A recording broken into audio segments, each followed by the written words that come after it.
Assalamualaikum warahmatullahi wabarakatuh. Alhamdulillah wassalatu wassalamu ala Rasulillah.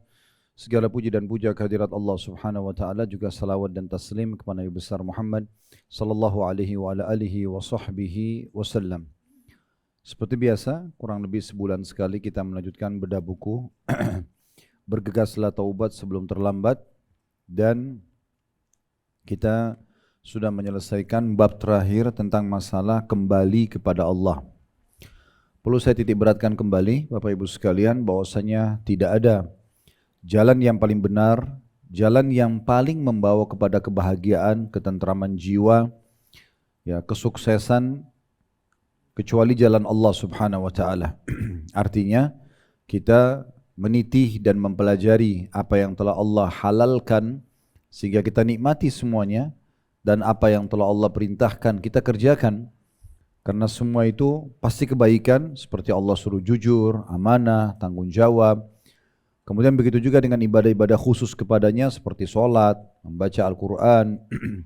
Semua ini membawa kepada ketentraman jiwa, dan semua yang dilarang maka akan dijauhi, seperti misalnya mengganggu orang lain, ya, mencuri, menggibah, memfitnah, memukul, membunuh, dan segala macam perbuatan yang dilarang dalam agama, dan itu pasti akan membawa pada keburukan. Oleh karena itu orang yang berada di jalan Allah Subhanahu wa taala dipastikan dia sangat tentram jiwanya, hidupnya bahagia, jauh dari gangguan-gangguan. Coba praktikin dalam kehidupan kita sehari-hari. Kalau seandainya kita selalu introspeksi diri sebelum memulai aktivitas kita dalam keseharian, kita selalu mulai dengan ibadah, misalnya sholat subuh. Apalagi kalau bisa berjamaah sangat baik. Ibu-ibu mungkin di rumah dengan sholat qobliyahnya, lalu zikir paginya, semua itu kita kerjakan dengan baik, tepat waktu, benar semuanya, tata caranya dan ucapannya. Kemudian mulailah kita beraktivitas, dan kita targetnya adalah mencari rezeki yang halal kalaupun di luar rumah, atau mungkin hal-hal yang lain dibolehkan seperti silaturahim keluarga, seperti menuntut ilmu, dan segala macam hal yang positif. Kalau tidak, kita tinggal di rumah. Dan salah satu yang membuat, ya, ketentraman itu datang adalah tentramnya orang di dalam rumahnya pada saat tidak ada hal yang mendesak untuk dia keluar. Lalu kemudian dia melakukan kewajiban-kewajiban seperti azan, dia sholat, kemudian sampai dia tidur di malam hari pun dia dalam kondisi semuanya maksimal dalam hal-hal yang diperintahkan oleh Allah Subhanahu wa taala. Dipastikan akan mendatangkan ketentraman jiwa. Seperti itulah, dan beda sekali dengan orang yang melakukan pelanggaran-pelanggaran. Kalau orang yang penuh dengan penipuan, ghibah, fitnah, mencuri, manipulasi data, atau apalah pelanggaran-pelanggaran, maka dipastikan hidupnya akan jauh dari jalan Allah, dan otomatis seperti jalan syaitan. Tidak ada jalan yang lain kecuali jalan Allah dan jalan syaitan, dan otomatis juga tidak ada ketentraman jiwa. Akan selalu saja ada lahir musuh-musuh dia dari kalangan manusia. Belum lagi memang hukuman yang sangat mengancam dia dari sang pencipta Allah karena dia melanggar. Dan di muka bumi ini cuma ada dua jalan, jalannya Allah, dan itu jalan yang benar, jalan kebahagiaan, ketentraman jiwa. Ini sangat tepat untuk kita tempuh. Jadi sudah saya jelaskan, yaitu dengan mempelajari dan meniti apa yang telah Allah perintahkan, diterapkan dalam kehidupan wajib ataupun sunnah, apa yang Allah halalkan dinikmati, dan apa yang Allah larang dijauhi. Dan jalan ini akan membawa ke surga. Dan juru bicara Allah Subhanahu wa taala adalah para nabi-nabi. Itulah sebabnya diutus para nabi, di antaranya Nabi Muhammad alaihi salatu wassalam. Kemudian penyambung lidah Nabi Muhammad SAW adalah para ulama dan dai. Seperti sekarang Bapak Ibu duduk di majelis ilmu seperti ini sebenarnya sedang, ya, seperti berada dalam majelis Nabi alaihi salatu wassalam, karena mendengarkan wasiat dan apa yang beliau telah diperintahkan oleh Allah untuk disampaikan kepada umat manusia. Dan ini adalah jalan yang benar. Sementara ada jalan yang kedua, dan ini jalan yang salah, itu jalan syaitan. Dan jalan syaitan akan membawa ke neraka. Semuanya isinya bertolak belakang dengan apa yang Allah halalkan, dan ditinggalkan yang dihalalkan, dan selalu berbuat apa yang Allah haramkan. Maka ini akan membawa kepada kesempitan dada, ya, walaupun rumah itu luas, bumi ini luas, kita merasa sempit, merasa sumpek, merasa gelisah. Semua itu karena pelanggaran dan berada di jalan syaitan. Dan juru bicaranya syaitan adalah para ahli maksiat. Kalau kita berteman pada mereka, orang yang kerjanya setiap malam di bar, di karaoke, di diskotik, yang diajikan sebagai teman, yang setiap hari hanya merokok, minum minuman keras, narkotika, manipulasi data, gosipin orang, maka ini semua akan membawa kepada kesempitan dada. Ya, selalu gelisah. Adanya gangguan-gangguan yang datang tanpa kita harapkan. Apakah dari pasangan hidup, dari anak-anak, dari kerabat, dari orang-orang terdekat, semua itu akan terjadi. Ya. Dan ini akan membawa kepada keadaan seperti mereka para ahli maksiat itu. Dan juga juru bicara yang kedua adalah para dukun, peramal, penyambun, penyihir, yang nanti pasti ini akan membawa ke dalam neraka. Makanya Nabi SAW pernah keluar dari masjid, Bapak Ibu sekalian, kemudian menggaris sebuah garis yang lurus. Dan beliau mengatakan ini adalah jalannya Allah, ujungnya surga ini. Lalu kemudian beliau menggaris di sekitar garis lurus itu, garis-garis yang kecil, beliau mengatakan inilah jalan-jalan syaitan. Atau jalan-jalan yang di setiap jalan itu ada syaitan yang memanggilnya. Jadi orang harusnya berada di jalan Allah Subhanahu wa ta'ala. Kalau kita berada di rel, keluar dari rel itu, sudah mulai ada kemaksiatan atau kesalahan, segera kembali. Segera kembali ke rel ini dan pasti akan kembali pada ketentraman jiwa. Ya. Berapa banyak orang mungkin hartanya sedikit, rumahnya biasa. Ya. Tetapi karena dia dekat dengan Allah Subhanahu wa ta'ala, azan, sholat, tutup aurat, dia hati-hati dari makanan dan minuman yang masuk, dia harus selalu halal, kita temukan jiwanya sangat tentram. Berapa banyak orang yang punya rumah sangat luas, harta melimpah, tapi nggak ada ketentraman jiwa justru karena jauhnya dari Allah Subhanahu wa ta'ala. Kalau orang bisa menggabungkan keduanya, memiliki fasilitas dunia ini yang Allah berikan, harta, jabatan, tempat tinggal, transportasi dan segala macam, diikuti dengan ketaatan, maka itu puncak nikmat Allah Subhanahu wa ta'ala. Itulah yang Nabi SAW katakan, manusia 4 golongan, yang paling baik dan sempurna adalah manusia yang Allah berikan ilmu dan harta. Dia punya ilmu agama dan juga dia punya harta, dan keduanya dihabiskan di jalan Allah. Ya, ini golongan yang terbaik, kita selalu targetkan ini.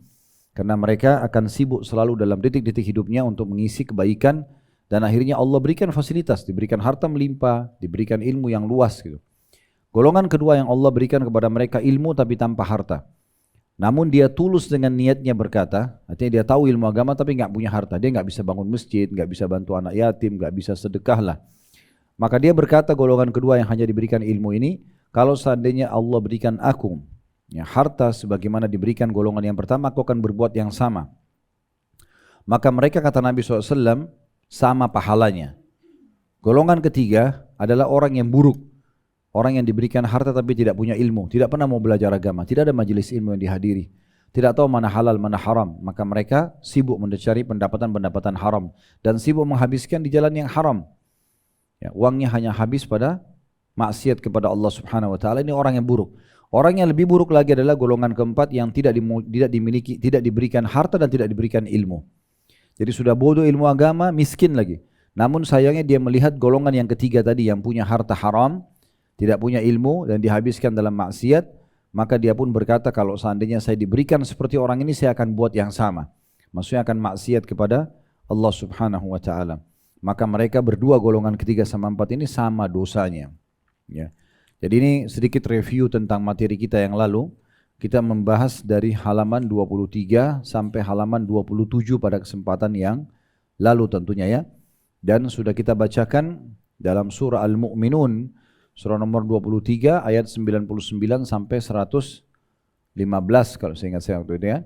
Tentang masalah penyesalan yang akan terjadi nanti pada hari kiamat dari orang-orang yang banyak keluar dari jalan Allah Subhanahu wa ta'ala ini, sibuk di jalan-jalan syaitan, akhirnya dia menyesal pada saat meninggal dunia. Baik, kita akan masuk pada kesempatan ini insyaAllah. Tema yang lain di buku kita ini tentang masalah taubat nasuha. Ya. Nah ini Bapak Ibu sekalian berada dari halaman 29 sampai 35 atau 36 kurang lebih. Saya tidak tahu apakah ini bisa kita tuntasin atau tidak, tapi kita coba menyelesaikannya ya. Satu bab khusus tentang masalah taubat. Nah taubat ini bahasanya atau artinya adalah kembali. Ya, secara etimologi dia kembali. Kalau taubat kepada Allah berarti kembali kepada Allah.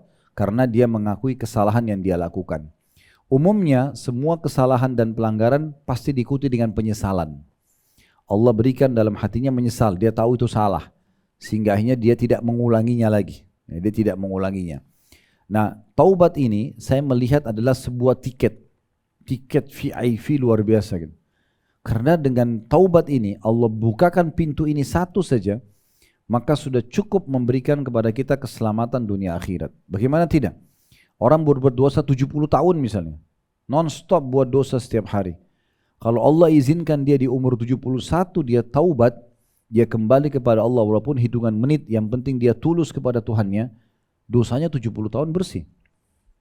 Ini luar biasa tiket VIP, sampai sebagian ulama pada saat melihat jemaah haji yang datang di musim haji dan melihat mereka dalam kondisi sudah ubanan, sudah tua, ada yang pakai kursi roda, kemudian masih bisa datang haji pada saat itu luar biasa. Allah menginginkan mereka kembali di jalan Allah di akhir hidup mereka.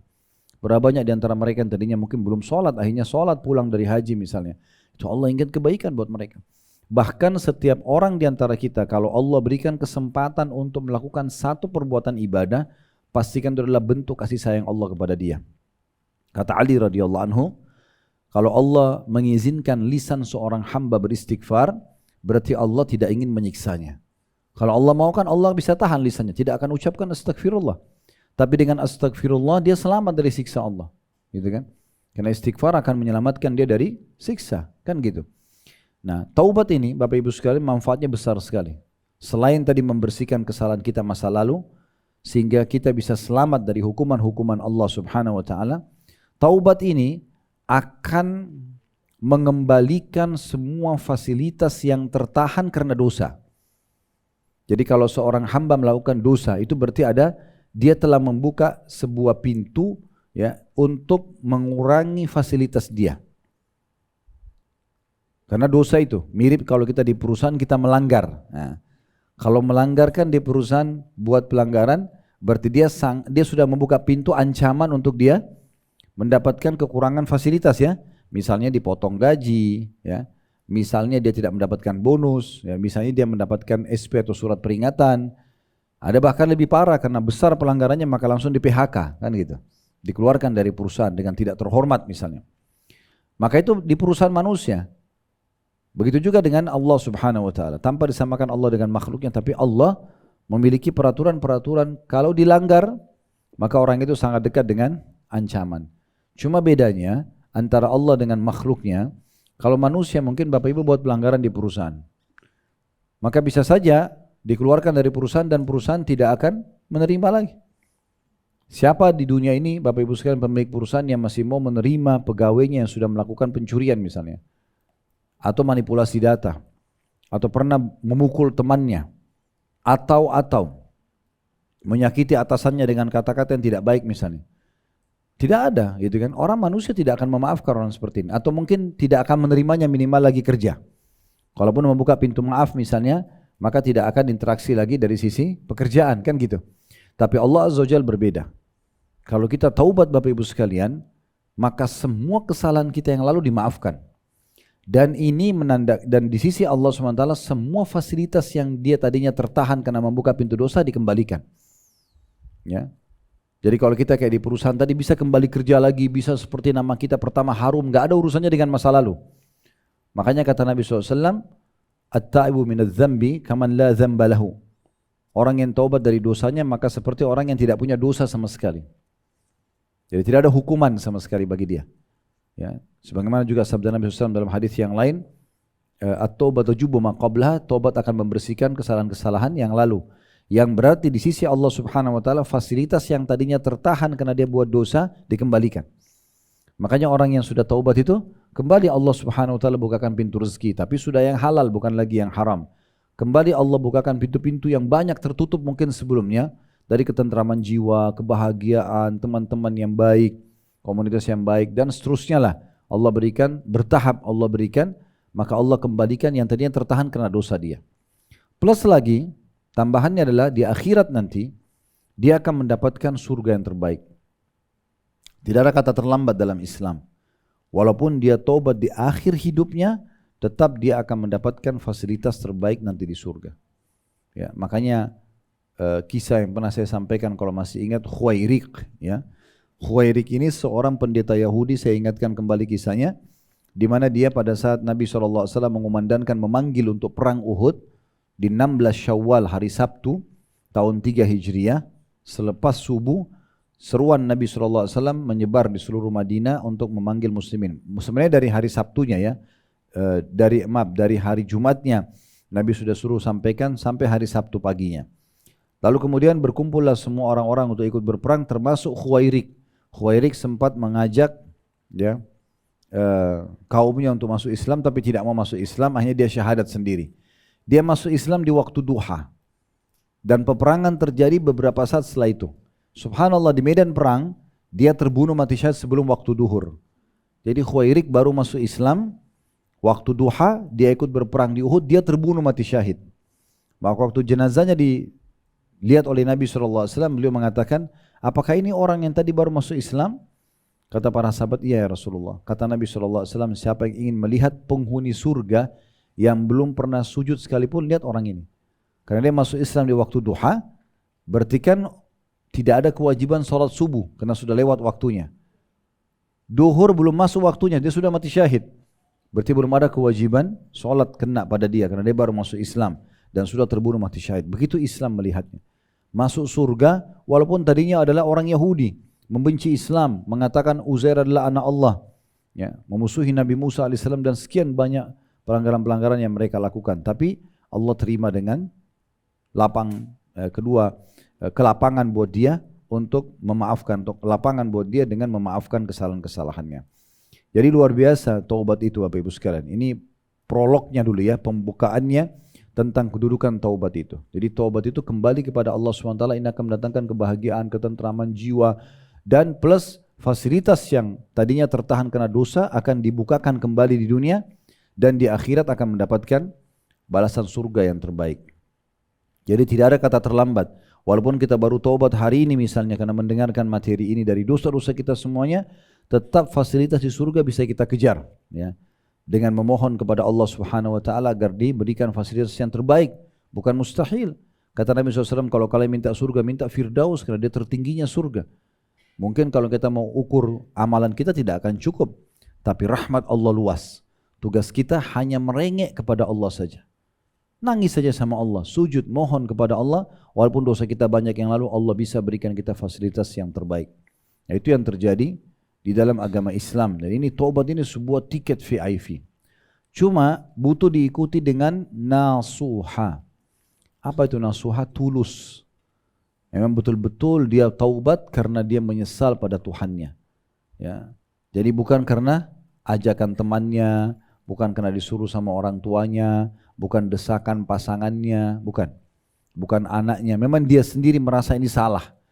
Ada orang, tidak ada orang, dia tetap taubat atau kembali kepada Allah Subhanahu wa taala dengan nasuha. Tulus ini maksudnya betul-betul dia merasa dia salah, dia memohon ampun kepada Allah, dan dengan ketulusan ini dia tidak akan mengulangi pelanggarannya.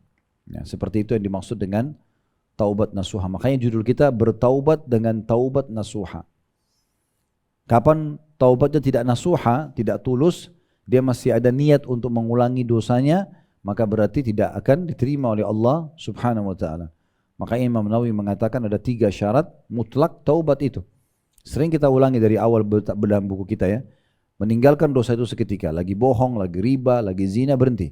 Yang kedua sesali. Yang ketiga janji sama Allah tidak akan mengulanginya, maka akan diterima taubatnya. Saya akan bacakan ya. Di bab kita ini bertobat dengan tobat nasuha di halaman 29, Allah Subhanahu wa taala akan selalu menerima taubat hambanya selama dia mau bertaubat. Namun demikian akan sangat berguna baginya jika bertaubat itu atau taubat itu diiringi dengan janji untuk tidak mengulangi dosa lagi. Sebagaimana Allah memerintahkan orang beriman agar bertaubat dengan taubat nasuha. Jadi taubat nasuha tadi yang tulus, yang tidak ingin mengulangi lagi dosa itu. Dalam surah At-Tahrim surah nomor 66 ayat 8 Allah berfirman, Ya ayyuhalladzina amanu tubu ilallahi taubatan nasuhan asa rabbukum an yukaffira ankum sayyiatikum wa yudkhilakum jannatin tajri min tahtihal anhar. Wahai orang-orang yang beriman, bertaubatlah kepada Allah dengan taubat yang semurni-murninya. Mudah-mudahan dengan taubat itu Tuhan kamu akan menghapus kesalahan-kesalahanmu dan juga memasukkan kamu ke dalam surga yang mengalir di bawahnya sungai-sungai. Jadi di sini dari ayat ini kita bisa lihat dimaafkan kesalahan di dunia, tadi saya katakan berarti fasilitas di sisi Allah SWT, berarti fasilitas akan kembali yang tertahan dari dosa dan di akhirat akan dimasukkan ke dalam surga. Jadi berkumpul semua kebahagiaan dunia akhirat dengan taubat nasuha. Ibnu Jarir, ini seorang ahli tafsir berkata, Ibnu Muthanna menyampaikan kepada kami, Muhammad mengatakan kepada kami, Syu'bah menyampaikan kepada kami dari Simak ibn Harb, dia berkata, ini sanad hadisnya ya.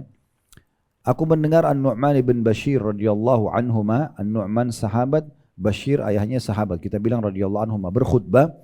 Aku mendengar Umar bin Khattab radhiyallahu anhu berkata, wahai orang-orang beriman, bertaubatlah kepada Allah dengan taubat nasuha, yaitu ketika dia melakukan dosa, dia tidak akan kembali lagi melakukannya. Nah, itu makna daripada taubat nasuha. Ya. Kalau seandainya, Bapak Ibu sekalian, kita berpikir rasional saja.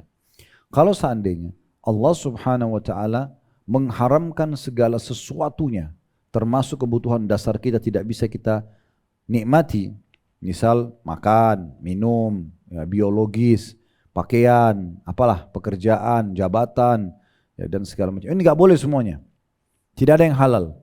Sementara tubuh kita butuh makanan, tubuh kita butuh minuman, kita butuh pakaian, kita butuh pekerjaan, kita butuh menjaga nama baik kita misalnya, dan seterusnya, pergaulan, biologis, semuanya haram. Maka wajar orang melanggar. Ini enggak, dibukain pintu halal penggantinya. Kan sering kita kasih contoh itu. Allah berikan kita kebutuhan tubuh kita dengan protein hewani misalnya. Kalau semua hewan Allah haramkan untuk kita makan dagingnya, maka kita kerepotan karena tubuh kita butuh itu. Allah ciptakan tubuh kita butuh protein hewani. Tapi Allah hanya mengharamkan babi dan yang bertaring. Jumlahnya tidak banyak itu. Tapi diganti dengan sapi, kambing, ayam, kelinci, dan semua hewan air halal. Berapa miliar jumlahnya itu. Kita makan ikan aja potong sedikit kecil aja sudah kenyang, apalagi satu ekor misalnya. Kan itu luar biasa bagaimana Allah SWT beri penuhi kebutuhan kita. Dan di laut ini tidak habis-habis jumlahnya hewan tersebut, banyak sekali. Berarti Allah datangkan pengharaman babi tadi dan hewan bertaring sebagai ujian kepada kita. Ya. Di perusahaan saja, di manusia misalnya, supaya mudah difahami, pasti ada saja kan hal-hal yang kalau kita langgar dikeluarkan dari perusahaan. Mungkin kalau Anda pertama melamar jadi pegawai, maka yang ditawarkan oleh HRD-nya misalnya, kalau kerja on time gini dan begitu akan dapat ini, ya, fasilitasnya kan, dapat uang gaji sekian, dapat ini, dapat itu, fasilitas kendaraan misalnya, atau rumah dinas dan segala macam lah, apa yang dikasih, bonus-bonus dijelaskan semua. Tapi dari satu sisi, semua perusahaan pasti juga punya hal-hal yang berupa ancaman. Ya, coba tanya, kalau saya melanggar, saya tidak datang on time, akadnya jam 7.30 sampai jam 5 sore, tapi saya datang jam 8 misalnya, pasti akan ada hukumannya, nggak mungkin tidak ada.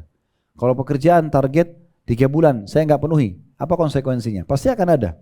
Dan puncak-puncaknya kalau ditanya, apa yang membuat saya dikeluarkan dari perusahaan? Oh, kalau Anda mencuri, oh kalau Anda begini, oh kalau Anda begitu. Nah, seperti itu agama. Ya. Jadi kalau kita kerjakan semua kebaikan-kebaikan, kita menjadi seorang yang berprestasi. Kalau perusahaan tadi jadi pegawai yang prestasi, kita akan dapat semua fasilitasnya. Tapi kalau kita langgar, maka akan ada ancaman berkurangnya fasilitas, bahkan bisa hilang sama sekali. Sebagaimana di perusahaan, nah seperti itu. Cuma perbedaan tadi saya bilang, kalau di sisi Allah Subhanahu wa Ta'ala, kalau kita mengakui kesalahan kita dan kita kembali, maka bedanya dengan manusia, kalau manusia kita tidak akan dikasih lagi fasilitas itu, kayak bekerja kembali ke perusahaan itu misalnya, atau jadi partner bisnis lagi, atau jadi pasangan hidup lagi, enggak. Tetapi kalau di sisi Allah SWT kita dikembalikan semua fasilitas tadi. Ats-Tsauri, bagi yang pegang buku, Ats-Tsauri itu Sufyan Ats-Tsauri namanya, itu julukan beliau ya, nama dia Sufyan. Sufyan Ats-Tsauri ini adalah seorang ulama yang masyhur di Mekah. Berkata dari Simak, dari An-Nu'man, dari Umar radhiyallahu anhu, dia berkata, taubat nasuha adalah seseorang bertaubat dari dosa lalu dia tidak lagi mengulanginya atau tidak ingin lagi mengulanginya. Dia tidak mau lagi mengulanginya. Nah, itu namanya taubat nasuha. Ini yang sedang kita bahas. Sehingga fasilitas yang Allah tahan karena dosa kita tidak dikembalikan dan di akhirat kita selamat masuk atau ke surga. Ada di situ yang saya kasih tanda kutip ya. Karena ini Allah amanahkan buku ini kami susun. Taubat nasuha adalah seseorang bertobat dari dosa lalu dia tidak lagi mengulanginya atau tidak ingin lagi mengulanginya. Ini tagline-nya nih, ya. Yang di sebelah kiri yang ada tanda kutip itu, sedikit kami bold tulisannya, itu untuk menitik beratkan ini loh taubat itu. Ya. Ingat Bapak Ibu sekalian, tujuan majelis ilmu seperti ini bukan duduk meramaikan dan dengar telinga kanan keluar telinga kiri, bukan. Sayang sekali kalau Bapak Ibu kumpul di sini hanya untuk itu. Kita duduk di sini sama-sama, saya meluangkan waktu, Bapak Ibu meluangkan waktu supaya kita mengetahui apa yang Tuhan kita perintahkan lalu kita praktikin dalam kehidupan kita. Orang yang pintar adalah orang yang melakukan hal tersebut. Dia mengambil pelajaran dari apa yang sudah Allah dan Rasulnya jadikan sebagai wahyu untuk disampaikan. Hari ini Allah Subhanahu wa taala memudahkan Bapak Ibu hadir di sini sebagaimana juga saya hadir. Allah juga yang memudahkan tutur kata ini keluar untuk kita sama-sama merenungi. Maka orang yang cerdas orang yang mengambil sebagai pelajaran dan kemudian diterapkan dalam kehidupan dia. Jangan hanya sekitar oh tadi ceramahnya bagus ya, oh tadi bahasan tentang ini ya, tapi nggak ada manfaat buat dia. Kembali dari sini berulang lagi dosanya, berulang lagi pelanggarannya. Lalu apa manfaatnya bahasan? Sayang sekali. Majelis ilmu tujuannya untuk diterapkan ilmu tersebut dan kita tidak membahas masa lalu seseorang. Saya selalu mengatakan dalam setiap pengajian saya, kalau kita sedang membahas sebuah tema, kita sedang berbicara hari ini ke depan. Ya, apapun itu sifatnya. Masa lalu ada yang kita langgar itu berarti masa lalu. Tinggal sekarang kita perbaiki ke depan selama Allah masih kasih umur supaya kita lebih dekat dengan Allah Subhanahu wa taala. Baik, di situ kami angkat ya, firman Allah Subhanahu wa taala diambil dari potongan tadi wahyu ayat 8 surat Tahrim 66. Mudah-mudahan Tuhan kamu akan menghapus kesalahan-kesalahanmu dan memasukkan kamu ke dalam surga yang mengalir di bawahnya sungai-sungai. Ini maksudnya bagi orang yang taubat nasuha. Siapa di antara kita punya jaminan Bapak Ibu sekalian bisa hidup selamanya? Enggak ada. Kita pasti bisa meninggal. Mau kulit kita masih kencang, mau umur kita masih muda, ya mau program kita masih banyak, tidak harus sakit dulu. Kita bisa meninggal seketika. Beruntung orang yang faham ini, dia segera taubat lalu dia isi sisa umurnya dengan kebaikan. Dia segera selamatkan dirinya. Dan insya Allah fasilitas dunia akan kembali, di akhirat juga akan diberikan yang terbaik. Selanjutnya Allah Subhanahu wa taala janjikan bagi mereka penghapusan dosa dan di akhirat Allah masukkan mereka ke dalam surga yang mengalir di bawahnya sungai-sungai. Selain itu, bagi orang yang gemar beristighfar, bertobat dan menyesali dosa-dosanya, Allah janjikan kedudukan yang baik di dunia. Allah Subhanahu wa taala limpahkan rezeki yang banyak baginya, rumah tangga yang harmonis, anak keturunan yang saleh. Allah Subhanahu wa taala hindarkan diri dari berbagai macam musibah. Sebagaimana Allah jelaskan dalam surah Nuh, surah nomor 71 ayat 10 sampai ayat 12. Ini perkataan Nabi Nuh alaihissalam kepada kaumnya, menyebutkan tentang masalah manfaat istighfar dan taubat dan apa yang didapatkan. Allah berfirman, "Faqultu astaghfiru rabbakum innahu kana ghaffara yursilis samaa'a 'alaikum midrara wa yumditkum bi amwalin wa banina wa yaj'al lakum jannatin wa yaj'al lakum anhara." Maka aku berkata kepada mereka, mohonlah ampunan kepada Tuhanmu. Sungguh Dia Allah Maha Pengampun. Jadi sebesar apapun dosamu pasti akan dimaafkan. Tinggal merengek, mohon saja kepada Allah. Niscaya dengan taubat dan istighfar itu, D-nya besar kata ganti Allah, akan menurunkan hujan yang lebat dari langit kepadamu. Di sini bukan berarti musibah ya. Kalau hujan turun, ya kayak kita kan sekarang kemarau nih ya, sampai ada perintah untuk sholat istisqa ya. Karena sudah lewat September, ini sudah masuk Oktober, belum hujan-hujan juga biasanya yang ini September, Oktober, November, Desember, 4 bulan ini kan hujan ya. Ini tidak. Sampai saya kemarin sempat ada tablik akbar di Jawa Timur, lewat di satu daerah gitu ke tempat lokasi tablik akbar itu kering sekali, sampai pecah-pecah tanah di sana. Kuasa Allah SWT. Nah, turun hujan ini manfaat karena tanah yang mati pun gersang ya, peceklik itu akan basah dan mulai tumbuh tumbuhan. Dari situ ada genangan-genangan air, sungai mulai mengalir lagi ya. Kemudian bermanfaat bagi hewan, bermanfaat bagi tumbuh-tumbuhan, bermanfaat bagi manusia. Air itu luar biasa.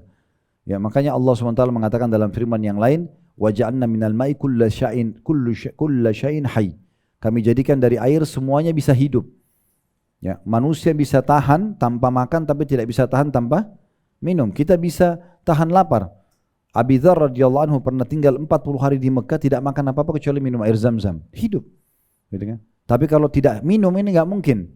Ya. Oleh karena itu air itu sumbernya. Makanya dikatakan Allah dengan istighfar menurunkan hujan buat kalian. Maksudnya kesuburan, makmur datang dari langit sana. Kemudian dia juga, D-nya kata ganti Allah, memperbanyak harta. Berarti tobat sama istighfar akan mendatangkan sumber rezeki. Dan juga anak-anak. Bagi yang belum karunia anak, Allah SWT bisa berikan dengan istighfar itu. Tentu yang belum punya pasangan, Allah murahkan akan dapat pasangan. Tapi jangan putus asa, terus saja mohon kepada Allah Subhanahu Wa Taala. Dan juga mengadakan dengan istighfar dan taubat itu sungai-sungai untukmu. Sungai mengalir manfaatnya besar, ambil ikannya, ambil hewan di situlah, ya udang apalah segala macam dimakan, ada orang ambil mutiara dan segala macam hal. Setelah ayat ini kami menulis seorang laki-laki datang mengadu kepada Al-Hasan Basri tentang kekeringan. Jadi peciklik yang luar biasa, maka Hasan Basri berkata, mintalah ampun kepada Allah, istighfar kepada Allah. Kemudian datang orang lain mengadukan kefakiran, sudah lama kerja enggak pernah kaya. Maka Hasan Basri berkata, mintalah ampun kepada Allah. Kalau dalam bahasa Arab sebenarnya ini perbanyak istighfar. Bukan cuma istighfar, selalu ulangin. Lisan ini di gigi mobil, lagi di dapur, lagi di kamar, selama bukan tempat yang dilarang berzikir kayak WC, ada kesempatan astagfirullah, astagfirullah. Kita istighfar selalu. Ya. Kata Hasan Basri, perbanyak istighfar. Lalu datang orang ketiga mengatakan, doakan kami agar mendapatkan keturunan, karena sudah lama menikah enggak punya keturunan. Maka dia berkata, mintalah ampun kepada Allah. Kemudian datang lagi orang lain mengadukan kebunnya yang penuh kekeringan. Maka Hasan Basri mengatakan, mintalah ampun kepada Allah. Maka dikatakan kepada dia, kenapa semua jawabannya sama? Kenapa semuanya disuruh mohon ampun, istighfar, taubat kepada Allah? Maka Hasan Basri menjawab, aku tidak berkata sedikit pun dari pendapatku sendiri. Sungguh Allah subhanahu wa ta'ala yang telah berfirman dalam surah Nuh. Jadi Hasan Basri membaca surah Nuh tadi yang kita bacakan.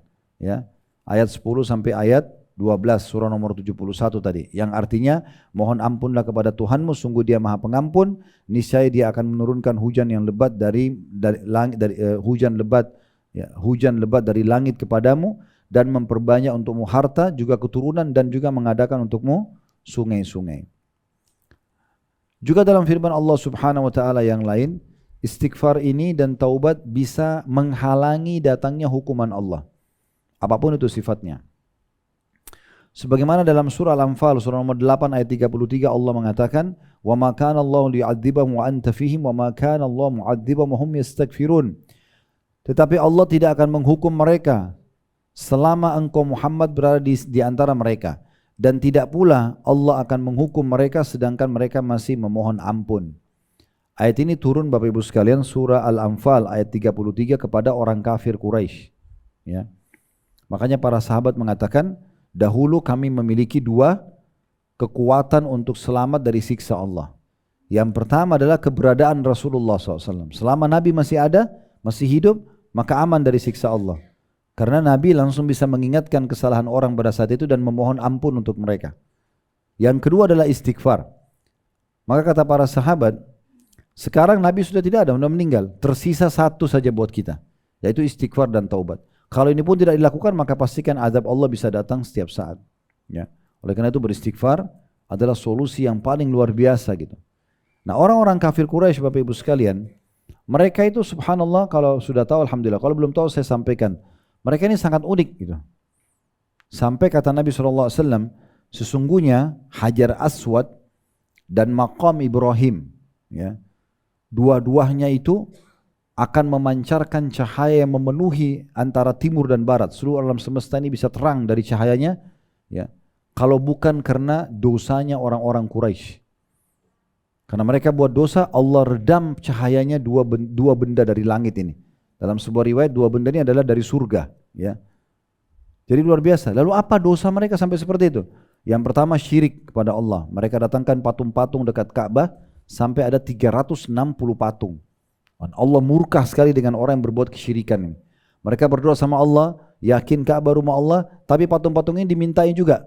Ya. Mereka menyembelih untuk Allah, dibagiin makanannya, tapi sembelih juga buat sesajen buat patung-patungnya. Jadi mereka jadikan sekutu buat Allah. Makanya Allah berfirman dalam surah An-Nisa, "Innallaha la yaghfiru an yushraka bih wa yaghfiru ma duna dzalika liman yasha." Allah tidak memaafkan orang yang berbuat syirik kepadanya, dan Allah memaafkan selain dosa ini siapa yang diinginkan. Allah sangat murka kalau dia dipartnerkan dengan makhluknya, enggak boleh. Ini dosa yang sangat luar biasa. Makanya waktu Nabi SAW membebaskan kota Makkah dari kekufuran, membawa pasukan 10.000 orang mengepung Makkah lalu merebutnya dari kekufuran, yang pertama Nabi lakukan adalah menghancurkan 360 patung itu. Kumpulkan semua orang-orang Quraisy di sekitar Ka'bah yang mereka anggap selama ini Tuhan-Tuhan mereka, dan mereka bumbuhi, setan bumbuhi buat mereka. Sampai ada di antara mereka yang berkeyakinan nggak boleh mandang mukanya patung itu. Kalau mandang bisa kualat. Ada Tuhan yang mereka anggap paling besar namanya Hubal. Mereka namakan Hubal. Patungnya tinggi sekali. Kalau orang melihat harus melongo ke atas. Itu saking dihormatinya sampai mereka anggap tidak boleh melihat ke arah patung itu. Dan patungnya dirantai supaya nggak dicuri sama orang. Gitu. Jadi mereka takut Tuhannya dicuri gitu ya. Itu subhanallah patung yang paling besar. Setiap kali ada sesuatu yang terjadi di Mekah mereka mengatakan, oh Hubal kutuk dia, oh Hubal kutuk dia, selalu begitu. Ya. Karena mereka memang menganggap itu Tuhan. Maka Nabi SAW jalan mengelilingi Ka'bah sambil menghancurkan patung itu dengan tongkat beliau. Ada di antara patung itu belum disentuh dengan tongkat Nabi sudah hancur sebagai bentuk mukjizat. Supaya mereka lihat. Ya, ada juga yang Nabi pukul baru hancur. Nabi biarkan 359 patung semuanya dihancurkan. Sudah hancur lebur jatuh di tanah. Ya. Tinggal Hubal satu yang paling besar. Maka Nabi SAW mencolok matanya dengan tongkat beliau sambil membaca firman Allah Subhanahu Wa Taala, wa qul ja'al haqq wa zahaqal batil innal batila kana zahuqa. Katakanlah kebenaran telah datang dan kebatilan akan kalah. Kalau kebenaran sudah datang maka kebatilan pasti akan sirna. Maka jatuhlah Hubal itu, patung yang sangat besar, hanya disentuh sama Nabi SAW sama tongkat sebagai jatuh, pecah menjadi beberapa bagian. Lalu sahabat datang menghancurkan patung tersebut. Nah, ini perbuatan yang luar biasa. Berapa banyak umat Islam yang melakukan pelanggaran-pelanggaran seperti masukkan patung di rumahnya, walaupun dengan alasan seni ataupun yang sejenisnya. Ini nggak boleh. Ya, patung itu nggak boleh. Makanya Nabi SAW mengatakan rumah tidak dimasuki oleh malaikat adalah rumah yang ada anjing dan ada patungnya. Jadi nggak boleh, gitu kan? Nah ini penting untuk digarisbawahi. Kemudian yang kedua, mereka selain syirik kepada Allah Subhanahu Wa Taala melakukan banyak pelanggaran seperti yang diharamkan memakan bangkai, ya. Kemudian mereka juga melakukan perjudian, mereka menjadikan dukun-dukun sebagai pemimpin mereka sehingga selalu minta saran pada dukun-dukun. Ya. Kemudian juga mereka meramal dengan bintang, yakin dengan bintang-bintang, gitu kan. Kemudian mereka tatayur menggantungkan nasib dengan benda, ya. Seperti mereka punya dukun-dukun yang dikenal di Mekah, mereka bayar dukun itu, lalu mereka beli seperti satu kotak dari dukun itu, di dalamnya ada 3 helai burung-burung merpati, bulu burung merpati. Yang bulu pertama ditulis kerjakan, bulu kedua ditulis tidak dikerjakan, yang bulu ketiga kosong. Setiap kali orang Quraisy dulu kalau mau pergi safar atau melakukan satu perbuatan, maka mereka datang ke dukun dulu, bayar duit lagi, kemudian apa yang mereka kerjakan cuma masukkan tangan ke kotak itu tanpa melihatnya. Kalau dia angkat bulu yang ternyata tertulis kerjakan, berarti oh ini akan berkah. Kalau keluar bulu yang jangan kerjakan tulisannya berarti ini akan kualat nih kalau dikerjakan. Kalau keluar bulu yang tidak ada tulisannya harus diulangi. Ya, untuk mendapatkan kerjakan atau tidak kerjakan. Ini namanya tatayur, enggak boleh. Dalam Islam tidak boleh. Ini perbuatan dilarang dalam Islam. Nah, kayak kita di Indonesia itu biasa tangan kiri gatal, mau keluar uang atau mau dapat uang tangan kanan, mau apalah keyakinannya. Matanya kedap-kedip di atas mau senang, di bawah mau sedih.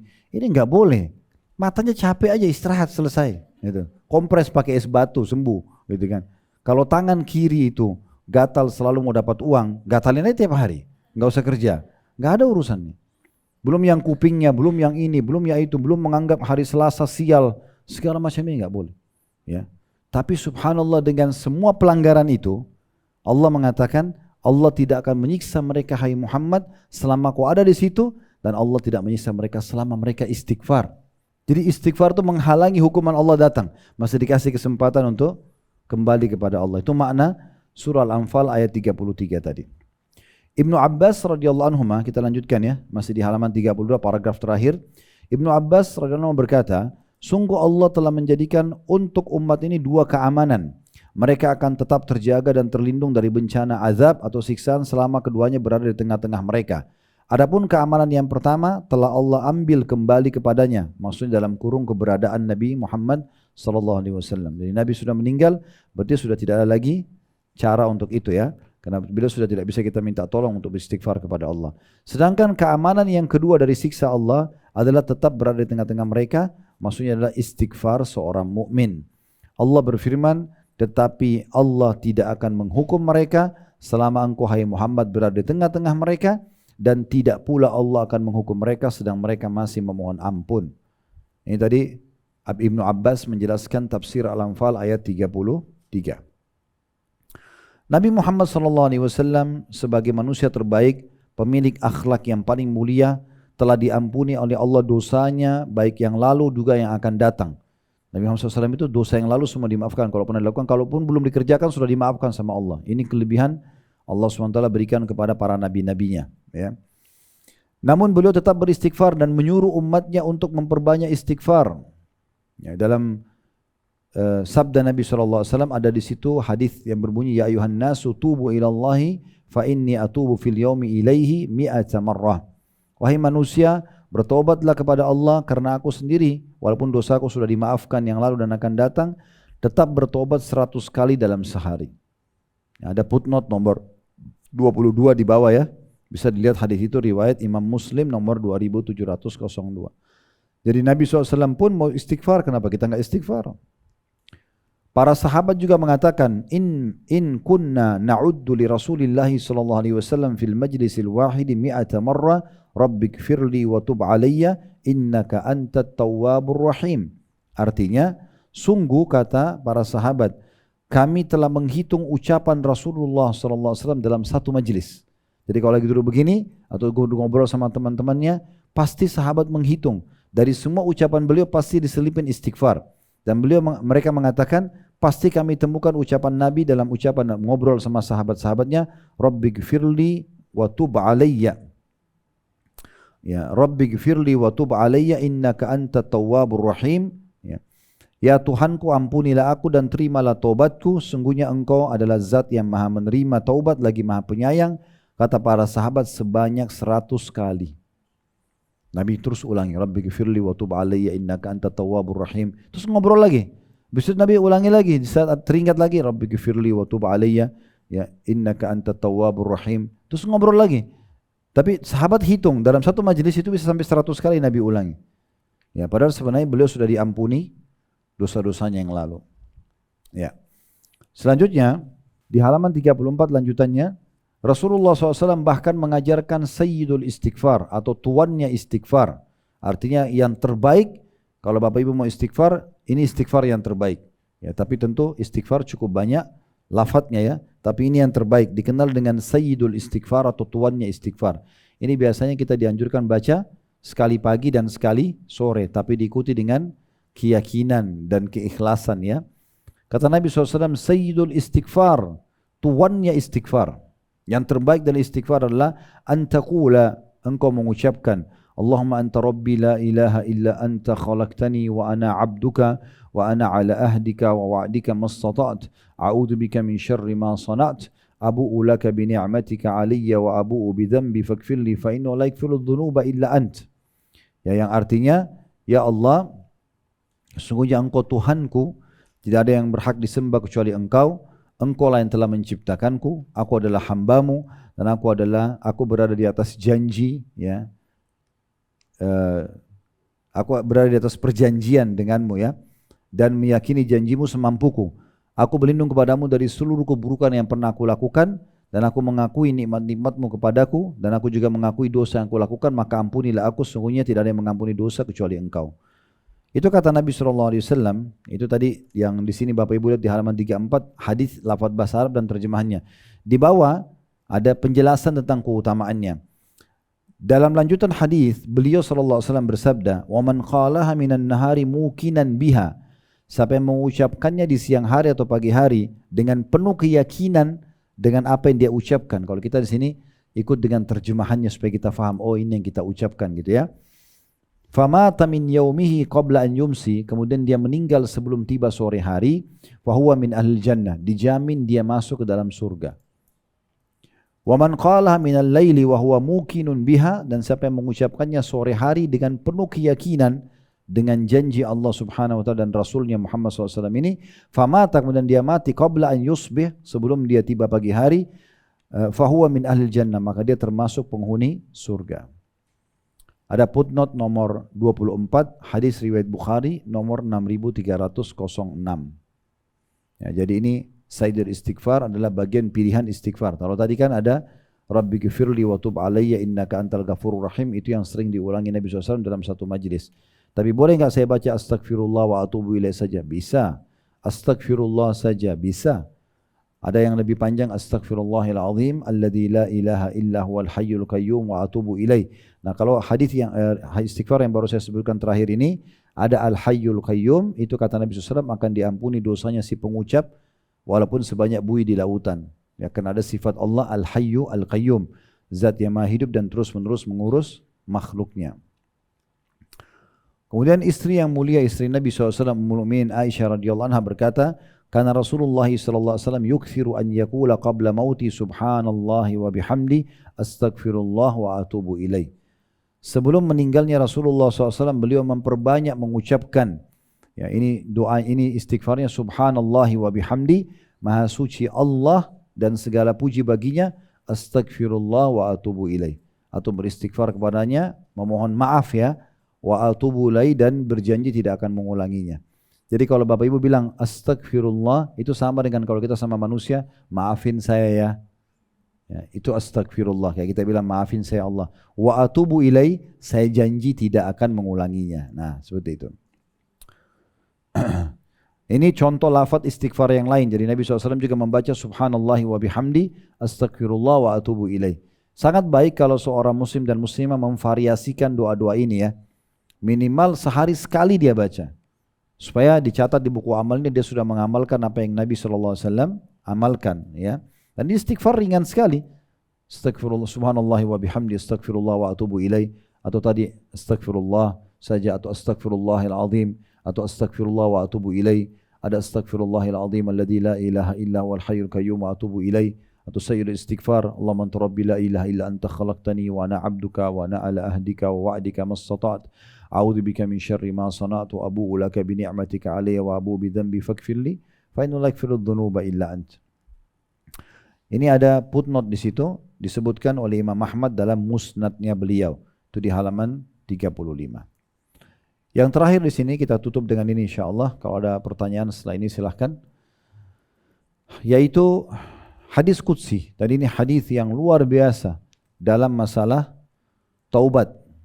Ya, dalam masalah taubat, Allah Subhanahu wa taala tidak pernah mau melihat dosa hambanya. Yang penting orang ini mau kembali, mau taubat. Dan tadi sudah saya bilang, berarti dia berjanji setelah itu tidak mau mengulangi dosanya ya, maka Allah akan terima. Hadis qudsi ini berbunyi, Nabi SAW bersabda, Allah Subhanahu wa taala berfirman, ya bna Adam innaka ma da'autani wa rajautani ghafartu laka ma ala ma kana fika wala ubali. Wahai anak Adam, tidaklah engkau berdoa kepadaku dan berharap kepadaku melainkan aku akan ampuni ya, dosa yang ada padamu dan aku tidak peduli. Maksudnya tidak peduli, tidak mau tahu jumlahnya, tidak mau tahu besarnya. Yang penting kamu mau memohon kepadaku, beristighfar kepadaku, aku maafkan. Dan aku tidak peduli, artinya tidak ada orang yang bisa intervensi di situ. Tidak ada orang yang bisa mengatur Allah, enggak ada. Tinggal merengek sama Allah, berdoa, Allah maafkan. Ya bna Adam, dilanjutkan lagi, walau balagat dzunubuka ananas samai thumma astaghfartani ghafartu laka wala ubali. Wahai anak Adam, seandainya dosa-dosamu telah mencapai setinggi langit, banyak sekali. Sampai sekarang manusia dengan teknologi zaman kita, kalau mau ke bulan masih butuh 1 bulan, gitu kan. Dan itu baru bulan, bintang yang dianggap terdekat lah, gitu kan. Belum bisa kita ke bintang-bintang yang lain yang jauh di sana. Apalagi kalau mau menjangkau langit dengan tangannya nggak mungkin, udah mustahil. Gitu. Tapi kalau dosa kita sepenuh langit itu semuanya, kemudian kata Allah, engkau meminta ampun kepadaku, niscaya aku akan mengampuninya. Dan aku tidak peduli. Maknanya apa? Tidak mau lihat dosamu, apa yang kau sudah kerjakan, tidak mau juga, atau tidak ada juga yang bisa intervensi kepadaku, aku maafkan. Tidak ada masalah. Yang penting mau enggak istighfar, gitu. Nah, itu yang penting. Kemudian penutupan hadis dikatakan, ya bna Adam, innaka law ataitani bi qurabil ardi khataya la thumma lakitani la tusyrik bi syai'a la ataituka bi qurabiha maghfirah.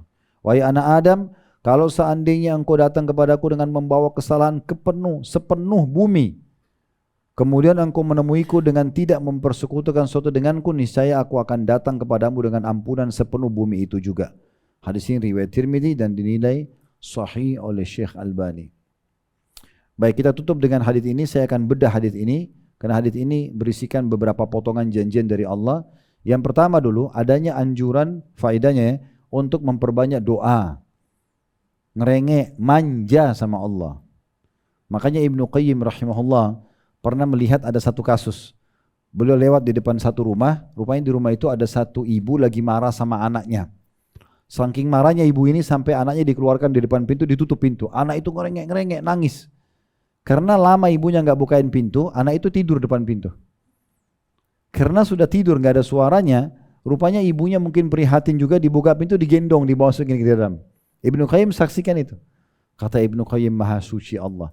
Andai saja seorang hamba seperti anak itu pada ibunya kepada Allah, niscaya Allah akan kasih. Karena Allah lebih sayang kepada kita daripada ibu kepada anaknya. Cuma kadang-kadang kita tuh malas, gitu kan? Makanya Sufyan ats-Tsauri rahimahullah tadi salah satu nama ulama yang kita sebutkan meriwayatkan hadis, beliau itu termasuk ulamanya Mekah.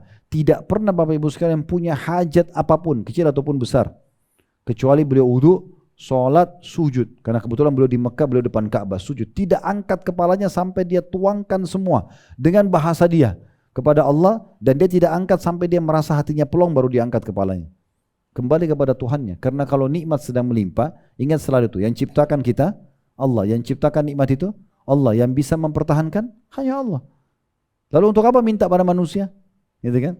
Minta kepada Allah Subhanahu wa taala. Allah bisa menggerakkan semua manusia yang tadinya ada hak kita sama dia, Allah kasih melalui dengan caranya Allah. Enggak usah kita habisin energi untuk apa? Minta kepada penciptanya. Kalau orang jahat depan mata kita, yang ciptakan kita Allah, yang ciptakan dia Allah, yang ciptakan kejahatannya Allah, yang bisa membuat dia berubah adalah Allah. Orang gak bayar utang, orang niat nyakitin kita, orang apa saja, Allah bisa ubah. Doa itu bisa menembus benteng musuh dan membuat musuh pecah dari dalam dan akhirnya kalah. Bisa. Apalagi kalau cuma satu orang manusia atau dua orang manusia, Allah lunakkan hatinya, bisa sekali. Kan gitu. Kalau kita sedang ditimpa musibah, ujian apapun, yang ciptakan kita Allah, yang ciptakan ujian itu Allah, yang bisa memberikan solusi hanya Allah. Minta terus sebenarnya kepada Allah SWT. Mungkin ada yang mengatakan begini, Ustaz, saya punya masalah, saya sudah coba berdoa sama Allah sekian lama. Berapa minggu, berapa bulan, mungkin ada yang sudah tahunan, tapi Allah belum kasih. Bukan Allah belum kasih. Perhatikan hadis-hadisnya. Yang pertama hadis sahih riwayat Bukhari, kata Nabi SAW, tidak ada seorang muslim di muka bumi yang berdoa kecuali Allah berikan jawaban melalui 3 tahapan. Salah dari 3 ini. Yang pertama Allah kasih langsung. Ya Allah sembuhin saya, kita dapat dokter cocok, konsultasi cocok, resep cocok, sembuh. Yang kedua, kalau tidak langsung Allah kasih, yusraf anhu su, Allah hilangkan keburukan yang akan menimpa dia. Jadi bisa saja selama Bapak Ibu berdoa setahun, sebulan, 2 tahun ini, itu sebenarnya banyak musibah yang datang tapi Allah hilangkan dengan doa itu. Ada banyak hal yang Allah selamatkan kita dari musibah itu. Mungkin ada orang mau ganggu kita, mungkin ini, mungkin itu. Yang ketiga, yuddahar lahu yaumal qiyamah. Akan disimpankan untung yang dia panen dalam bentuk pahala pada hari kiamat. Dan ini yang paling mahal bagi semua pendoa. Karena kata Nabi SAW, nanti akan datang orang hari kiamat. Renung ini ya. Akan datang orang hari kiamat, kata Nabi SAW, diberikan pahala bergunung-gunung. Banyak sekali. Mereka bingung, karena nanti di akhirat kan kita tahu semua. Oh, saya dapat pahala ini karena doa ini. Saya dapat pahala ini karena sedekah ini misalnya. Loh, ada pahala dikasih gunung, dia tidak tahu dari mana sumbernya. Mereka tanya kepada para malaikat, dari mana pahala-pahala segunung ini? Maka kata para malaikat, ini doa-doa kalian yang belum kalian lihat jawabannya di dunia. Jadi kita sudah berdoa, Rabbana atina fid dunya hasanah, atau ya Allah sembuhin saya, atau ya Allah bukain pintu rezeki buat saya, Allah mudahin pernikahan saya sama dia misalnya. Lalu Allah belum kasih di dunia. Datang dalam bentuk pahala bergunung-gunung hari kiamat. Jadi berdoa itu tidak ada ruginya. Akan tetap diberikan langsung atau dihilangkan keburukan atau akan disimpankan yang kita panen dalam bentuk pahala hari kiamat. Oleh karena itu sebagian ulama salaf mengatakan, saya berharap punya doa di semua lini kehidupan saya. Baik itu hal yang kecil ataupun hal yang besar. Saya kadang-kadang praktikin masalah doa ini Bapak Ibu sekalian sampai ke masalah parkiran gitu. Mau keluar rumah, mau ke satu tempat, ya Allah mudahin parkiran buat saya. Ya Allah mudahin saya mau beli pakaian supaya saya dapat pakaian itu. Apa susahnya? Mau jadi catat pahala kok. Kenapa enggak berdoa? Kenapa berdoa ini kalau sudah genting? Dokter sudah vonis gak bisa sembuh baru sholat malam, baru berdoa. Kenapa? Kenapa enggak berdoa dari awal? Islam mengajarkan kita, Allah mengajarkan kita Bapak Ibu sekalian untuk berdoa sebelum aktivitas. Makanya doa kita kan sebelum makan, sebelum minum, sebelum tidur, sebelum pakaian, sebelum keluar rumah, itu doa semuanya. Kalau suami istri mungkin sebelum biologis. Nah ini semua doa-doa sebelum aktivitas tersebut. Nah ini, jadi doa ini ternyata bisa mendatangkan pengampunan dosa juga. Sebagaimana di sini dikatakan oleh Nabi SAW, Allah mengatakan, hai anak Adam, kalau seandainya kau mohon kepadaku, kau merengek kepadaku, maka aku akan maafkan kesalahanmu dan aku tidak peduli. Bukan hanya diberikan apa yang dia minta, diampuni dosanya. Kemudian pesan yang kedua, wahai anak Adam, kalau seandainya dosamu telah mencapai langit ini, lalu kau mohon ampun kepadaku, maka aku akan maafkan tanpa aku peduli. Tidak ada intervensi yang bisa melarang aku gitu. Di sini kata ulama hadis, di sini ada ya penjelasan tentang kalau dosamu mencapai langit. Kata ulama tidak ada orang dosanya sampai langit. Ya. Tapi di sini Allah Subhanahu wa taala menyebutkan kalau ini menunjukkan bagaimana luasnya rahmat Allah dan bagaimana dahsyatnya istighfar itu, sampai kalaupun sebanyak itu tetap dimaafkan, apalagi kalau kurang dari itu. Nah, gitu. Syaitan seringkali membuat kita kayak putus asa, kayaknya Allah tidak akan maafkan saya, kayaknya Allah tidak akan kasih, kayaknya sudah begini keadaan saya. Ini selalu sangka buruk sama Allah. Nggak boleh. Kita harus optimis dan sangka baik kepada Allah. Kata Nabi SAW dalam hadis Bukhari, hadis Qudsi, Allah berfirman, ya ana inda dhanni abdi bi falyadhunnu bi ma syaa. Aku sesuai dengan prasangka hambaku, maka dia boleh berprasangka sesuai yang dia inginkan. Kalau Bapak Ibu sangka buruk sama Allah, kayaknya Allah nggak sembuhin, kayaknya Allah nggak kasih. Sudah begitu dikasih. Tapi kalau kita optimis, enggak, Allah akan kasih, Allah akan terima, Allah akan mudahkan, Allah akan sembuhkan. Maka Allah kasih dengan niatnya. Ya. Kemudian hadis yang kedua yang perlu direnungi adalah Nabi SAW ini berita gembira. Kata Nabi SAW, Allah kalau mendengar doa yang indah dari seorang hamba, dia ngerengek, ya Allah tolong, ya Allah berikan, ya Allah begini dan begitu, maka Allah terlambatkan jawabannya, kata Nabi SAW. Allah sengaja tidak kasih langsung. Kenapa? Ya, agar dia tetap dalam doanya. Sekarang begini, kalau kita lagi sakit nih, ya Allah sembuhin saya, tiba-tiba sembuh, masih berdoa? Tapi Allah tunda 3 hari, 5 hari, 1 minggu, selama itu kan kita berdoa terus tuh, ya. Maka ini nanti kalau kita tahu besarnya pahalanya hari kiamat, kita akan berharap mungkin seumur hidup kita diuji begitu, karena besarnya pahala yang kita bisa dapatkan. Jadi Allah bukan tidak mendengar, Allah menunda dengan hikmahnya. Mungkin nanti Allah akan kasih kita di waktu dan tempat yang kita lebih butuh daripada dikasih sekarang, gitu kan? Atau misalnya Allah hilangkan keburukan, kita minta nikah sama si fulan tapi Allah nggak kasih, maka mungkin memang di situ ada keburukan.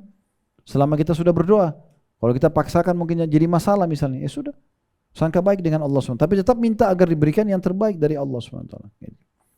Yang potongan yang ketiga adalah, ini kata Nabi SAW, kata Allah SWT, hai anak Adam, kalau engkau datang kepadaku, ya, membawa dosa sepenuh bumi pada hari kiamat nanti, dan engkau datang tidak menyekutukan aku dengan sesuatu apapun, tidak syirik kepada Allah, maka aku akan mendatangkan ampunan seluas bumi itu juga.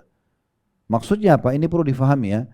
Kaidah bagi ahli sunnah wal jamaah, murtakabul kabir atau pelaku dosa besar tahta masyiatillah, di bawah naungan Allah. Kita enggak boleh memvonis kalau ada orang meninggal, walaupun dia pelaku dosa, oh ini pasti masuk neraka, enggak boleh. Kecuali dia meninggal dalam keadaan kafir, walaupun banyak dosanya, karena dia masih di bawah naungan Allah. Kata Nabi SAW, siapa yang buat kebaikan, dia bersyukur kepada Allah, dia akan dapat balasannya. Siapa yang berbuat jahat, maka itu urusannya dikembalikan pada Tuhannya. Kalau Tuhannya mau maafkan, dimaafkan. Kalau Tuhannya mau siksa, maka Allah akan siksa. Jadi tidak bisa kita vonis orang itu langsung masuk neraka, karena bisa saja Allah maafkan di timbangan amal, bisa saja dapat syafaat keluarganya, karena ada keluarganya punya kelebihan amal hari kiamat, lalu dia tolong, saya bantu ini sekian amal, nilai amal saya misalnya, kan bisa saja, namanya syafaat hari kiamat ya, pertolongan yang dikasih. Jadi tidak boleh kita vonis. Nah, itu yang dimaksud di sini. Kalau dia tidak berbuat syirik, maka dia masih di bawah masyiatillah, di bawah naungan Allah. Masih bisa dimaafkan, masih bisa berbalik. Tadinya ahli neraka bisa jadi surga selama dia muslim. Kalau kafir sudah nggak ada negosiasi lagi. Ya. Tapi selama dia muslim masih di bawah naungan Allah Subhanahu wa taala. Dan jangan pernah Bapak Ibu sekalian, ini sebagai penutup dalam bahasan kita, jangan pernah memvonis orang tidak akan diampuni sama Allah. Nggak boleh. Pernah terjadi dulu ada 2 orang, satu orang soleh, satu ahli maksiat. Yang orang soleh ini selalu nasihatin orang yang maksiat. Jangan kau buat dosa nanti Allah marah, jangan kau buat dosa. Tapi tidak mau didengar. Nggak mau tidak dihiraukan. Satu waktu karena jengkel yang soleh ini mengatakan, Allah tidak akan maafkan kamu. Di saat itu langsung turun Jibril kepada Nabi Muhammad SAW dan mengatakan, siapa orang ini berani benar mendahului keputusanku, kata Allah. Ketahuilah sungguhnya aku telah maafkan pelaku dosa itu dan aku telah hancurkan amalnya orang yang ini. Jadi enggak usah intervensi ke hak kausalitasnya Allah, enggak ada urusan kita. Tugas kita cuma nasihatin kalau kita tahu dia salah, enggak usah intervensi ke dalam. Ingat, makin kita tidak tahu kesalahan orang, makin aman buat kita. Enggak usah nyari-nyari kesalahan orang. Makanya dalam Islam memata-matai dosa besar. Ya, mencari-cari kesalahan orang itu dosa besar, enggak boleh. Bahkan kata Nabi SAW, siapa yang mencari-cari aib seorang muslim, maka Allah akan membongkar aibnya walaupun dari dalam rumahnya sendiri. Jadi enggak usah campuri. Kalau depan mata kelihatan kemungkaran, jelas baru kita luruskan. Kalau kita korek-korek jangan. Enggak usah. Itu aman buat kita, gitu kan? Dan dia bersama dengan Tuhannya.